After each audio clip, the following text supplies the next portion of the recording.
BYD te invita a descubrir el futuro de la movilidad eléctrica en Electromovilidad Imagen Summit. Bienvenidos y gracias por acompañarnos una vez más en este webinar Electromovilidad Imagen Summit, aquí en Imagen Multicast. Recuerden que este espacio fue creado por Red Excelsior en alianza con Comener y Coparmex para impulsar una conversación sobre el futuro de la movilidad eléctrica en México. Y ya que hablamos de los retos que enfrentan los organismos institucionales, también platicamos de 3 puntos clave: la tecnología, la innovación y la seguridad. Ahora llegamos al capítulo final: ¿cómo se encuentra México en el presente y qué estamos construyendo para el futuro de los vehículos eléctricos? Así que le agradezco mucho que esté con nosotros Jesús Padilla, que es presidente del grupo CISA. Gracias, mi querido Jesús, gracias por acompañarnos. Qué gusto estar aquí, muy amable por la invitación. Igualmente. Está con nosotros Oscar Hernández, que es Product Trainer Manager de BYD México. Bienvenido también. Paco, un gusto siempre, gracias por la invitación. Igualmente. Y está con nosotros mi querido Rigo Mora, que es el director general adjunto de ANA, Compañía de Seguros. Rigo, bienvenido. Muchísimas gracias por la invitación, me encanta estar acá. Bueno, a ver, lo primero, mi querido Rigo, ¿sí o no? Nos falta una cultura del seguro en este país que es impresionante. Digo, los coches, que veo que es el sector que más asegurado está, pero si hablamos de casas, si hablamos de otras cosas, verdaderamente estamos en pañales. ¿Qué tiene que ver la electromovilidad y los seguros? ¿Cómo se empatan? ¿Cuáles son las diferencias? ¿Cuáles son las oportunidades? Mira, yo creo que tiene que ver todo, hay una relación directa. Nosotros como aseguradora tenemos una misión de poder gestionar el riesgo acompañado de nuestros clientes y de las empresas, y sobre todo fomentar una cultura de protección con el país, ¿no? Yo creo que tiene que ver en esa parte, y no solamente para vehículos eléctricos, híbridos, micromovilidad, vehículos de uso personal eléctricos y una serie de regulaciones. Entonces, creo que la parte que nos corresponde a nosotros como empresa es aportar una protección patrimonial a la sociedad y para que México también vaya teniendo este crecimiento orgánico en este tipo de vehículos. Ahora, Oscar, cuéntame una cosa. Estos vehículos cada día tienen una innovación tecnológica. No te podrías imaginar hace 2 años lo que hoy estamos viviendo, pero ¿qué es lo que va a pasar en otros 2 años adelante? Entonces, mira, es una industria que está avanzando a pasos muy agigantados, ¿no? Hablando, por ejemplo, del caso de BYD, uno de los pilares que tenemos nosotros es la inversión en investigación y desarrollo, ¿no? Entonces, todo esto se desarrolla justamente para mejorar la vida de nuestros usuarios, ¿no? Algo bien importante que hablamos mucho en el tema de los autos eléctricos, y creo que es de las principales preocupaciones, Paco, del usuario, es el tema de la carga, ¿no? Los tiempos de carga, la infraestructura. Entonces, en el caso de BYD se ha desarrollado una tecnología nueva, que es justamente la primera compañía que lo ha hecho, que se llama Flash Charging. Entonces, lo que hemos desarrollado con Flash Charging es una plataforma totalmente nueva para auto eléctrico que tiene una capacidad de 1000 voltios. Entonces, imagínate, Paco, que tú puedes cargar un vehículo eléctrico en el mismo tiempo que cargas combustible, más de 400 kilómetros en solo 5 minutos, ¿no? Entonces, esto justamente empieza a facilitar un poquito más la decisión del usuario, porque al final de cuentas, cuando tú ya tienes un vehículo que ya no tienes que esperar horas para cargarlo, creo que empieza a ser como que una decisión un poquito más fácil, ¿no?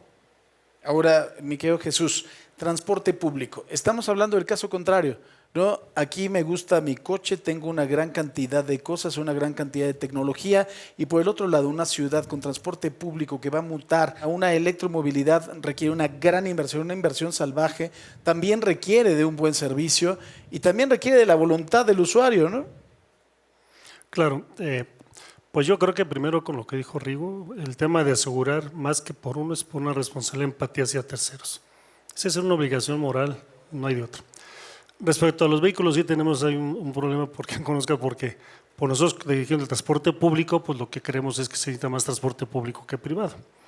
El 5% del transporte público, ¿sí?, da servicio al 80% de los usuarios de esta ciudad, y el 90% del transporte privado ocupa, ¿sí?, todo lo demás.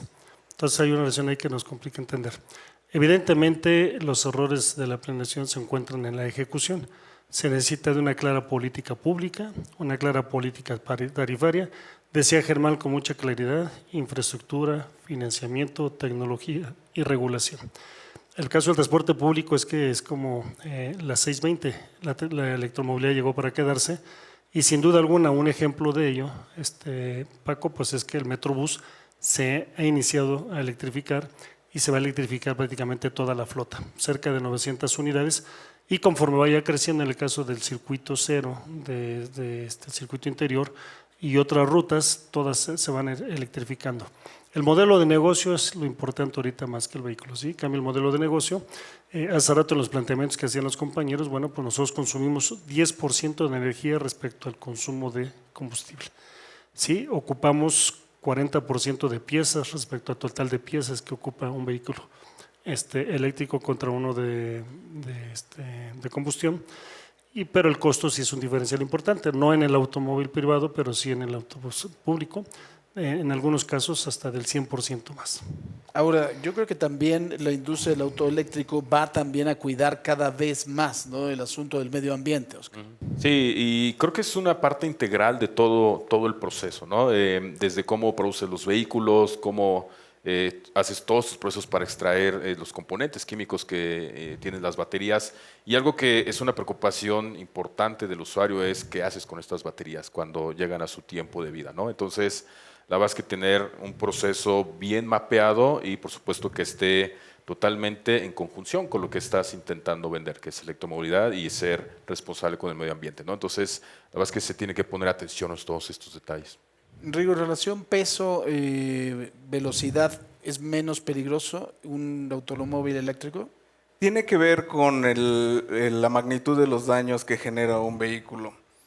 Hablábamos hace un momento con Oscar que realmente el usuario tal vez no tiene la cultura de manejar un auto eléctrico o las sensaciones que se están teniendo al momento de la conducción pueden meter una variable más en un tipo de siniestro. Ahora, creo que esto se ha ido reduciendo con todo el uso tecnológico que se están implementando en los vehículos. Lo cierto es que hoy en día tenemos vehículos que son más seguros, sobre todo los vehículos eléctricos que ponen mucha tecnología, sistemas de prevención automáticos, todo esto hace que tengamos menos lesiones graves en transeúntes, en viajeros, en terceros, pero también implica que, por ejemplo, regresando al punto, si la carga o el peso bruto vehicular es más alto, hace que en un impacto de menor velocidad tengas daños más serios a la carrocería. Recordar que el seguro no solamente es una protección para el auto, sino también para terceros, que ese es el fundamento del seguro. Jesús, ¿también esto aplica en el transporte público? ¿Lo hace más seguro? Sí, sí, claro. Evidentemente, cuando dicen que es más caro, más barato un vehículo eléctrico, pues es lo que cuesta el vehículo. Tú nos asegures de acuerdo a lo que cuesta el vehículo. Un biarticulado eléctrico ahorita está costando cerca de 22 millones de pesos, contra quizá 12 millones de pesos en combustión. Entonces nos aseguran por el valor del vehículo, porque si se destruye, choca o algo, pues lo vamos a reponer en función de la suma asegurada.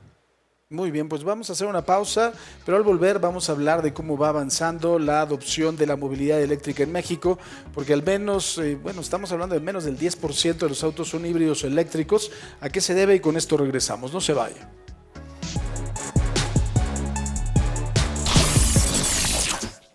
Con BYD estamos de regreso en Electromovilidad e Imagen Summit. Gracias a BYD, continuamos en Electromovilidad e Imagen Summit. Y bueno, gracias por continuar con nosotros. Me gustaría que Jesús primero me contestara. A ver, ¿qué modelo de electromovilidad es más efectivo? ¿El metro, el cablebús, el metrobús, el trolebús eléctrico? Cuando estás hablando de poderle dar electromovilidad a un corredor entero, a una zona de la ciudad, ¿cuál puede resultar más eficiente? ¿Depende de la zona de la ciudad? Pues sí, mira, el tema de la electromovilidad parece moda, pero acabas de señalar el metro. Y hay metros que tienen más de 100 años, ¿no? Y son eléctricos. Evidentemente, ¿cuál es el mejor modelo? El que mueve más usuarios al menor costo. Seguramente será el metro, ¿no? Tenemos el cablebús, que con 5 gentes lo puedes operar, tiene una capacidad operativa instalada, pero tenemos otros sistemas que tienen que ver con su capacidad, pero también con sus condiciones de prestación de servicio. El metrobús es muy interesante, es una opción muy valiosa para la ciudad, pero hoy solamente mueve el 6.5% de los viajes. Entonces digo que la electromovilidad va a ir tan rápido como la tecnología avance y como la infraestructura lo permita. Son dos elementos, y el acompañamiento evidentemente de actores financieros, ¿sí?, que acompañan este tipo de esfuerzos. No es lo mismo tomar una deuda de 600 millones con una flota que de 2,000 millones con otra flota. Tiene que haber quien esté dispuesto a arriesgar. Decía Germán, a 10, 15 años, pero 15 años son casi 3 sexenios y es muy difícil tener estabilidad en 3 gobiernos. Es totalmente cierto. Ahora, Oscar, platicábamos también de una preocupación, que es la dispersión poblacional en México. A lo mejor estamos hablando de la mejor electromovilidad pública, estamos hablando de los coches con la mejor tecnología, sin duda.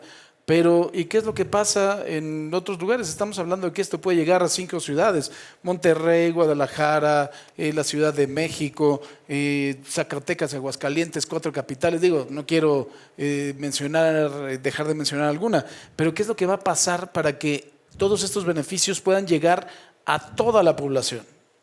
Yo creo que hay 2 puntos bien importantes. El primero es mucho acerca de la educación de qué es un auto eléctrico, un auto híbrido enchufable, etcétera.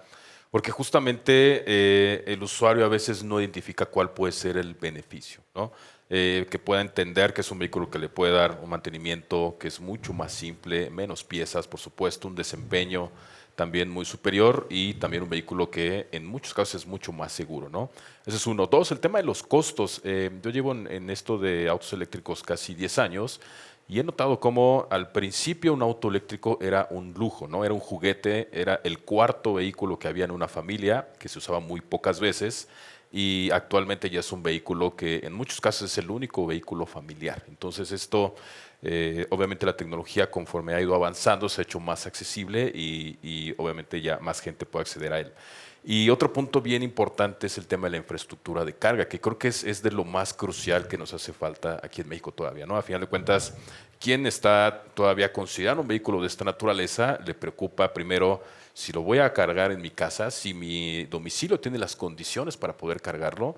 Y segundo punto, la carga pública, ¿no? Si yo vivo en una ciudad que es un poco lejana a las demás ciudades y quiero hacer viajes en carretera, a veces puede resultar complicado, ¿no? Por la infraestructura de la red de carga. Entonces, ya en este caso, pues existen diferentes tipos de vehículos electrificados que se pueden adaptar a estas necesidades, ¿no? A lo mejor eléctricos para ciudades grandes como la Ciudad de México, Monterrey, Guadalajara, para moverse dentro de la ciudad, y vehículos híbridos o híbridos enchufables para distancias mayores, ¿no? Que te pueden cubrir más de 1,000 kilómetros con un tanque de combustible. Entonces, creo que las opciones están. Al final de cuentas, lo importante es que el usuario conozca que existen estas opciones y los beneficios que le pueden dar. Rigo, de alguna forma, estos adelantos tecnológicos los han a ustedes impulsado a desarrollar nuevos productos de aseguramiento. No te puedes quedar atrás, ¿no? Estás teniendo procesos nuevos, tecnología nueva, el nivel de aseguramiento tiene que ver con el precio de la unidad más que con otra cosa, pero además también tenemos que preocuparnos por los usuarios y por los terceros que ocupan la vía, ¿no? En ANA Seguros hemos desarrollado coberturas muy específicas para este tipo de vehículos. Hoy en día nos enfocamos a considerar a la batería como parte integral o como la vida esencial, la parte esencial del vehículo, ¿no? Como el corazón. Lo tomamos ahora como motor, le damos coberturas específicas. Lo que antes se excluía porque no lo conocíamos en la industria, que decíamos, bueno, es que cubro todo menos la batería. Hoy ya no es así, hoy ha cambiado mucho esa parte. Hoy tenemos una extensión hacia el usuario, hacia los centros de carga. Si tienes algún siniestro mientras estás cargando tu vehículo por cualquier razón, es parte de la movilidad de las familias y es parte de la movilidad de la sociedad, y lo que tratamos de hacer es tener una protección 360. Ahora, también hay que empezar a impulsar la cultura del seguro, ¿no? Porque pueden tener ustedes grandes productos y la gente no se asegura. Solo 32% de los vehículos que existen en México están asegurados. Ahora, la ciudad, ¿tú cómo la ves, Jesús? Una ciudad, ¿qué es lo que le tendríamos? Yo se los voy a plantear, a los tres los voy a hacer jefe de gobierno, aunque Dios no lo quiera, pero ¿qué le cambiarías? O sea, una ciudad tan compleja como esta, para adaptarla a la electromovilidad. Pues bueno, creo que solamente tenemos algunos corredores específicos y lo demás es un gran parto, ¿no? El poder adecuar la ciudad para una electromovilidad más grande. Sí, gracias. Yo creo que la tecnología no va a ser problema, se va a resolver muy rápido. Es un tema de infraestructura, de política pública y de empujar. Si tú aumentas la oferta, evidentemente la demanda crece. En todos los casos, metes más ciclopistas, pues se llenan de ciclistas. que necesitamos que se definan en materia de regulación, dónde y cómo que puedes poner electrolineras. Sí, eso hay que masificarlo para que también se pueda masificar el uso de vehículos eléctricos, y eso facilitaría que mucho más rápido podríamos una transición en pocos años a todos los vehículos eléctricos. Ahora, Oscar, BYD se ha plantado el dilema de decir, ya no quiero que tú manejes por cuestión de seguridad, que maneje el automóvil y ya no lo vas a disfrutar, sino simple y sencillamente voy a hacer pues casi un transporte público-privado. ¿Se lo ha planteado? Sí, nosotros tenemos tecnología que llamamos The Eye of God, que es como el ojo de Dios que existe en China actualmente, y es una tecnología de manejo autónomo. Justamente lo que traen los vehículos es la capacidad de que te puedan llevar del punto A al punto B sin que tú intervengas en ningún momento en el trayecto, ¿no? Entonces, esto justamente para que funcione necesitamos una infraestructura de primer nivel, por supuesto, ¿no? Que todos los carriles estén bien marcados, señalizaciones, semáforos. La verdad es que es increíble cómo estos vehículos están conectados con las ciudades. Tú puedes ver en la pantalla del auto el semáforo, cuántos segundos le faltan para cambiar, y cambia en la pantalla de tu auto y cambia arriba y empieza a funcionar. Entonces, es una tecnología que ya tenemos lista. Hay que irlo adaptando poco a poco también a las diferentes ciudades y países. Y algo bien importante es justamente el tema regulatorio. ¿Cómo va a funcionar el tema regulatorio con un vehículo autónomo? Si hay algún tipo de siniestro o si hay algún tipo de percance, ¿cómo va a funcionar el asunto, ¿no? Entonces, eso lo platicamos en el siguiente bloque, y además de todo, ¿cuántos años crees que nos faltarían para tener una ciudad que estuviera preparado para eso, ¿no? Vamos a hacer una pausa, por supuesto, estamos por terminar, así que no se vayan.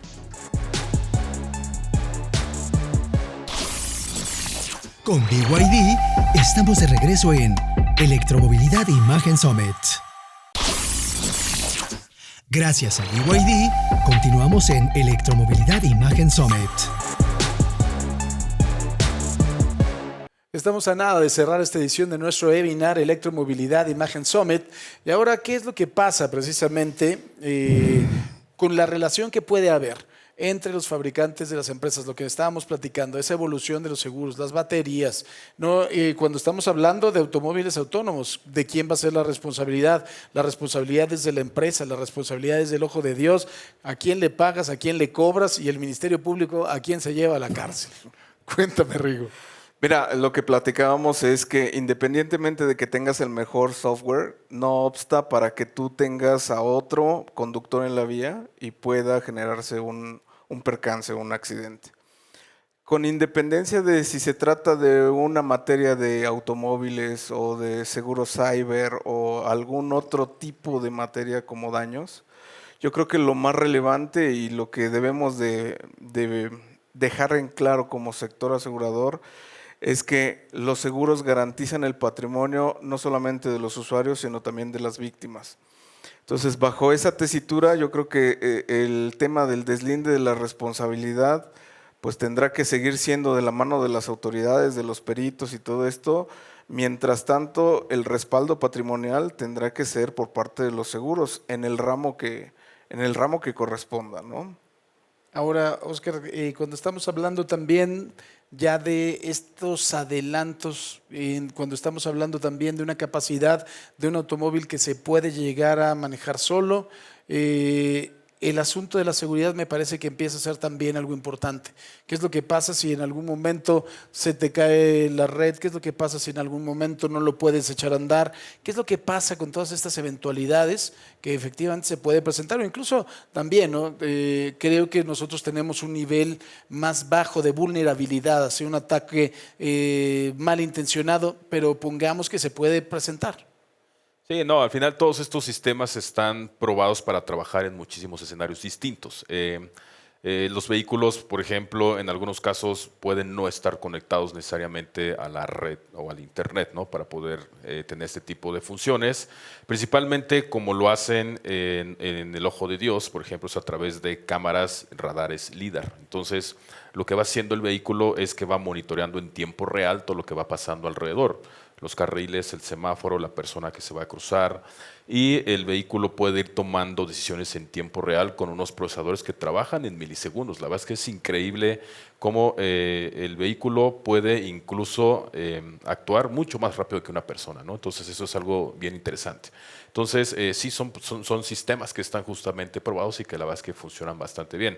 Para poder liberar un sistema de conducción autónoma lleva muchísimas horas de pruebas, muchísimas horas de desarrollo de software, entonces es un sistema que justamente pues ya está listo. ¿Han pensado en los socavones? No lo hemos pensado. A ver, Jesús, la misma pregunta que hice anteriormente. Te hago jefe de gobierno de la Ciudad de México. ¿Cuál sería tu receta para la electromovilidad pública? ¿Qué es lo que harías?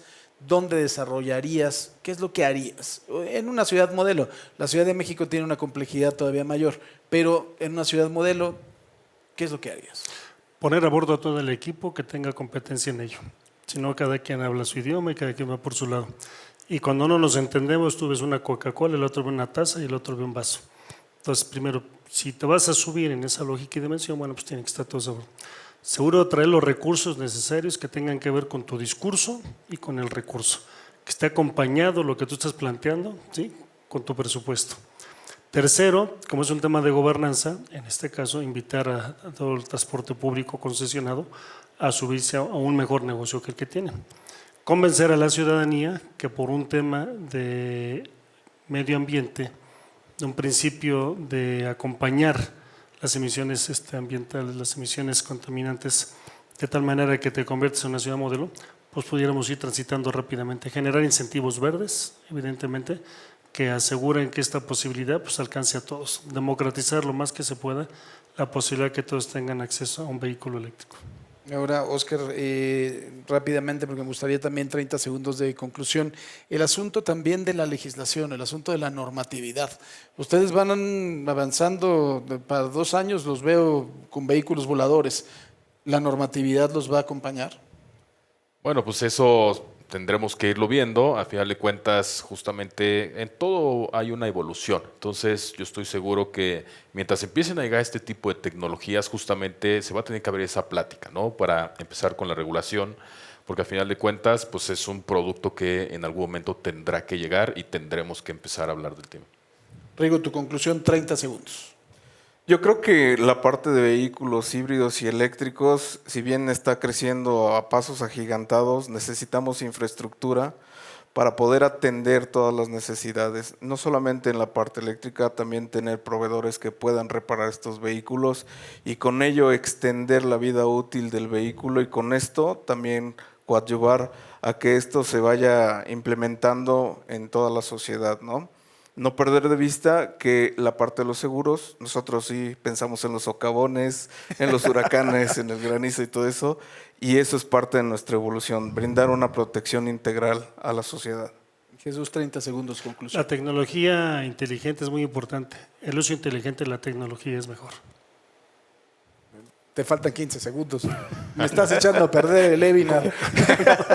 De ninguna manera. Gracias por la invitación, hemos aprendido mucho en esto. Gracias, Jesús. Finalmente, Óscar. No, pues muchas gracias, encantado de estar aquí con ustedes. Igualmente, muchísimas gracias, pero sobre todo gracias a usted, por supuesto. Hemos llegado al final de este webinar, Electromovilidad Imagen Summit. Jesús Padilla, Óscar Hernández y Rigoberto Mora, gracias por acompañarnos en esta edición que nos dejó reflexiones, lecciones sobre el camino que debe seguir México para convertirse en un hub regional de manufactura, aseguramiento y operación de vehículos eléctricos. Y gracias a ustedes, quienes siguieron esta serie de conversaciones. Los esperamos en la próxima. Soy Francisco Sea. Buenas tardes.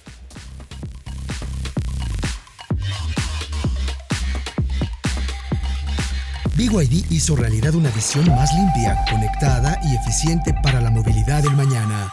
Electromovilidad Imagen Summit.